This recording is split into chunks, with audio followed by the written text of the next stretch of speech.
መልካም ቴዲ ቅድሙ ጥያቄ ላይ እንደው ያለፍኩት አንድ ነገር አስታውሼ ነበር። በአርሲ ዞን በኦርቶዶክሶች ላይ በኦርቶዶክስ ሃይማኖት ተከታዮች ላይ የደረሰውን ድርጊት በተመለከተ ከፍተኛ ግድያ ተካሄደ። ግን ግድያዎች በጣም በየቀኑ የሚደርሱ ጉዳዮች ስለሆኑ እንዲህ አይነት ሁኔታ ሲፈጠር ሁላችንም ቆም ብለን ሐዘናችንን ገልጸን በህይወት ህይወታቸው ያለፈውን እግዚአብሔር በገነት ያኑር፣ በህይወት ያሉትን የሚያጽናንል ነበር። እሱንም እንኳን ተውን ከመለመዳችን የተነሳ ብዙ ቁጥር በሚሊዮን ህዝብ ያለቀበት ሀገር ውስጥ 4-5 ሰው ሞተ። በቃ እንትን ሆኗል አሁን ለኛ እና አዝናለሁ እዛ ደረጃ ላይ በመድረሳችን። ግን በዚህ ሰዓት እንደው በዚህ አጋጣሚ እነዛ ህይወታቸው ያለፈውን ሰዎች ሳናስብና ስለነሱ ሳንቆረቆር ቀርተን አለመሆኑን የኦርቶዶክስ ተከታዮችም ሆነ የኢትዮጵያ ህዝብ እንዲገነዘበው ፈልጋለሁ። ቅድም ወንድሜ አንተ በጠየቀው በተለይ ትብብርን በተመለከተ ከመቼውም በበለጠ የታጋዮች ወይም ትግል ውስጥ ያሉ ፖለቲሻኖች የቅራኔዎች ደረጃንና የሚፈቱበትን ቅደም ተከተል ከመቼውም በበለጠ እየተገነዘብን ይመጣን ይመስለኛል። ድሮ የፖለቲካ ቅራኔዎች ለምሳሌ የስልጣን፣ የግዛት አወቃቀር፣ የኢኮኖሚ ተጠቃሚነት እነዚህ በሀገራችን ህብረተሰቦች ውስጥ የውስጥ የቅራኔ ምንጮች ሆነው እርስ በርስ ሲያተራምሱን የነበሩ ናቸው። እነሱ ላይ ብዙ እናተኩር ነበር ድሮ። አሁን ለሁሉም ግልጽ የሆነው የህልውና በተለይ የህዝብና የሀገር ህልውና ከማንኛውም በላይ ቀዳሚ እንደሆነ የመገንዘብና የሀገሪቱና የህዝቡ የህልውና መጠበቅ እስከሌለ ድረስ የፖለቲካውንም ሆነ ትልልቅ የፖለቲካ ጥያቄዎች ብለን የምንላቸውን ለምሳሌ የራስን እድል በራስ የመወሰን የሱ አይነት ጥያቄ እንኳን ያለው ድርጅት ያንን ፖለቲካ ተግባራዊ ሊሆን የሚችልበት ተጨባጭ ሁኔታ ሊያኖረው አይችልም። የኢትዮጵያ አንድነትና የህልውናዋ እስካልተጠበቀ። ለምሳሌ ብዙዎቻችን እናውቀዋለን። ኤርትራ ዛሬ ከኢትዮጵያ ተገንጥላ ሀገር የሆነችው ኢትዮጵያ ጠንካራና የፈቀደች ሀገር በመሆኗ ነው። ላለፉት 30 ዓመት የሶማሌላንድ ከሶማሊያ ተገንጥያለሁ ራሴን የምችል ነኝ ብላ አገር መሆን አልቻለችም። ምክንያቱም የሶማሊያ መንግስት ሊያውቅ ስላልፈቀደ። የኢትዮጵያ አንድነት፣ የኢትዮጵያ ጠንካራና ሆና መውጣት፣ እንደ ሀገር መቀጠል የፖለቲካ ችግሮቻችንን የመፍቻ ቅድመ ሁኔታ ነው። ስለዚህ ትልልቆቹ ብለን የምንላቸው ለምሳሌ የግዛት ወልቃይትን የምንበለው፣ አዲስ አበባን የምንበለው፣ ድሬዳዋን የምንበለው አንዳቸው የሚሆኑ የፖለቲካ ጥያቄዎች መፍትሄ ላይ ያገኙ አይችሉም የሀገር ህልውናና የህዝብ ህልውና እስካልተረጋገጠ። ስለዚህ የሀገራችን ህልውና የህዝቡ ህልውና መቅደም አለበት። ለዚህ ነው ሁሉም እየተገነዘበው መጥቷል። ዛሬ የአማራ ኃይሎችም የኦሮሞ ኃይሎችም የትግራይ ወንድሞችም ሁሉም ትብብር አንድ የጋራ ግንባር መፍጠርና ይህንን ስርዓት ማስወገድ አስፈላጊ እንደሆነ እየተገነዘበው መጥቷል። ይሄ ስርዓት እስካለ ድረስ ያንዳችንም የፖለቲካ ፍላጎት፣ የፖለቲካ ፕሮግራም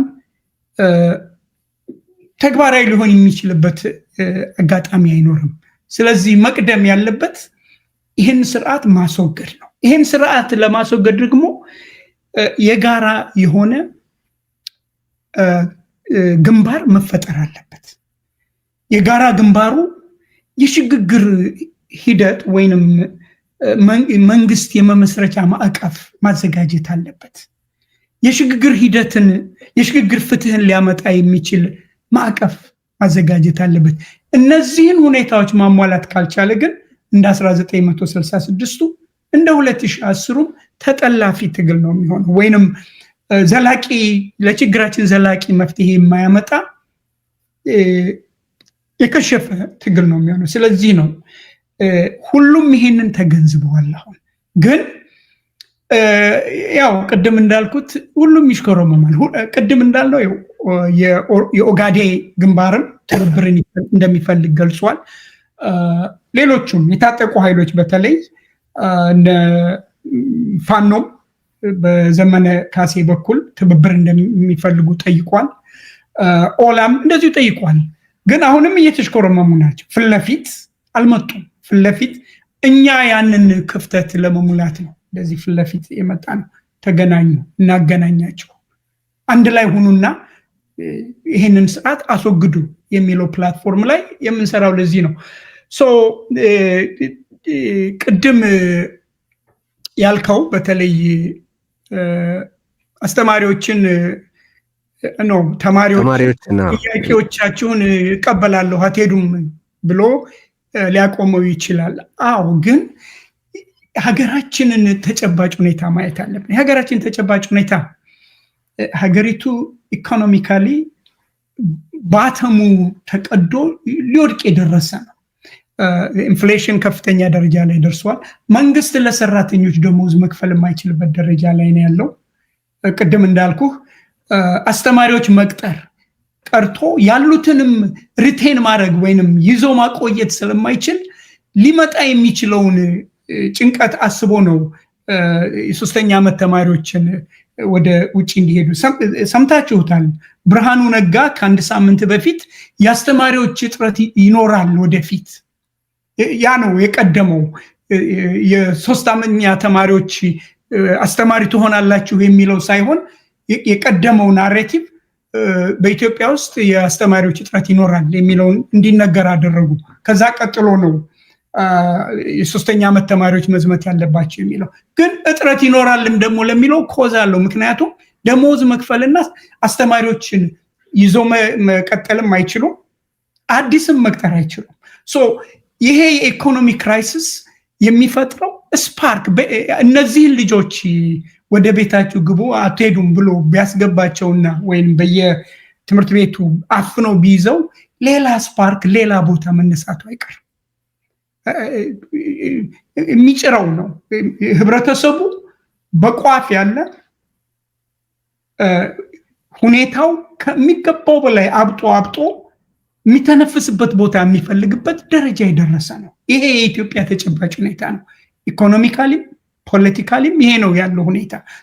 ሳም ስፓርክ ሳምዌር ይቀጥላል።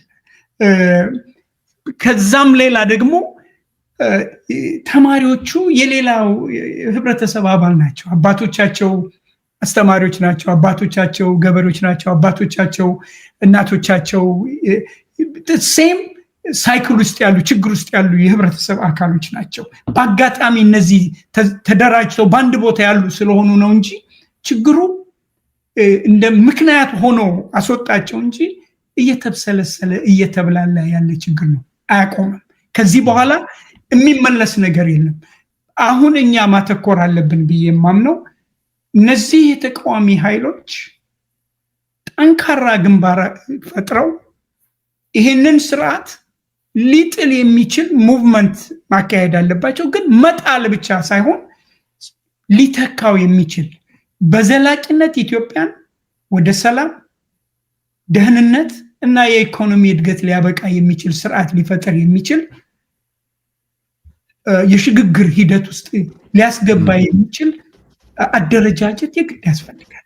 እቅድ ፕላኑ ተነድፎ ተዘጋጅቶ ፍሬምወርኩ ማምን እንደሚሆን መገለጽ ላይኖርበት ይችላል። ግን ፍሬምወርኩ ተዘጋጅቶ መቅረብ አለበት። ይሄን ነገር ለማድረግ ደግሞ የሚችሉት ሁሉም የሚገኙበት ሁሉም ብሔር ብሔረሰቦች፣ የታጋዮች ድርጅቶች፣ በሰላማዊ ትግል ያሉ የፖለቲካ ፓርቲዎች ሁሉም የተባበሩበት ሀገራዊ ኮንቬንሽን የሽግግር ኮንቬንሽን መፈጠር አለበት። ያን ለመፍጠር ግን ይህን ስርዓት ማስወገድ አለ። አስወግደን ቫኪዩም ውስጥ እንዳንገባ መገንዘብ ያለብን አለ። ለምሳሌ የታጠቁ ኃይሎች ትልቅ ሮል አላቸው። ኢንክሉዲንግ በስልጣን ላይ ያለው ወታደርም ሮል አለው። የሀገሪቱን ጸጥታ የማስከበር ሮል ኃላፊነት አለባቸው።